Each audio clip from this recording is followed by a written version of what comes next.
இத்தாலியில் இருந்து 2 இளம் பெண்கள் இந்தியாவுக்கு சுற்றுலா வந்திருந்தனர். ஆக்ராவில் உள்ள தாஜ்மஹாலை காண விரும்பிய அவர்கள் இந்திய பெண்களைப் போல சேலை அணிந்து கொண்டு தாஜ்மஹால் வளாகத்திற்குள் நடந்து கொண்டிருந்தனர்.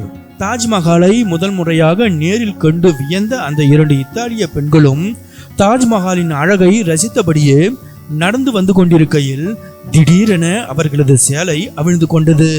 ஹோட்டலில் பெண் ஊழியரால் கட்டிவிடப்பட்ட சேலை என்பதால் அந்த வெளிநாட்டு பெண்களுக்கு அவிழ்ந்து கொண்டிருக்கும் சேலையை மீண்டும் எப்படி கட்டுவது என்பது தெரியவில்லை.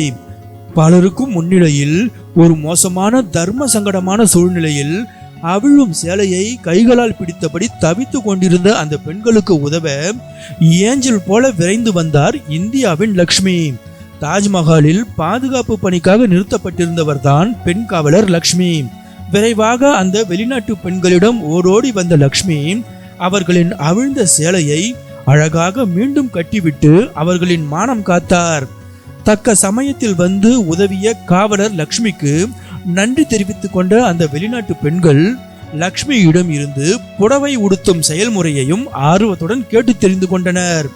காவலர் லக்ஷ்மியின் இந்த மனிதாபிமான செயல் வெளிநாட்டு சுற்றுலா பயணிகளின் இதயங்களை தொட்டதுடன் இந்திய விருந்தோம்பலின் ஒரு தனித்துவமான எடுத்துக்காட்டாகவும் அமைந்தது.